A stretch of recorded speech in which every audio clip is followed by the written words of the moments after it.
অনেক ছেলেরা ঈদ আসলে সিল্কের পাঞ্জাবি পরে আসে না নাই? আমার যুবক ভাইয়েরা, সিল্কের পাঞ্জাবি এই ফ্যাশনটা তোমাদের জন্য হারাম। যুবকরা হাতে স্বর্ণের আংটি পরে, গলায় চেইন পরে, মেড অফ গোল্ড, স্বর্ণ দিয়ে বানানো যে কোনো জিনিস ইউজ করা, তারপরে সিল্কের কোনো জামা পরা ছেলেদের জন্য হারাম করেছে কে?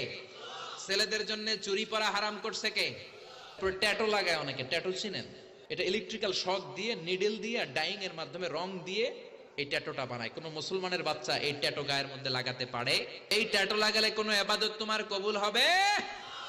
ছেলেরা অর্নামেন্টস পড়তে পারবে না, ব্রেসলেট লাগাতে পারবে না, সিল্কের পাঞ্জাবি পড়তে পারবে না, স্বর্ণের কিছু ব্যবহার করতে পারবে না। এছাড়া তুমি তোমার নাভি থেকে হাঁটু পর্যন্ত ঢেকে সব ধরনের ফ্যাশন তুমি নিতে পারো। নতুন একটা ফ্যাশন এসেছে, চুলের এই দুই দিকে একেবারে মাথার সাথে মিলায়া চুল কাটে, আর এদিক দিয়ে ঘোড়ার মতো রাখা আছে না নাই?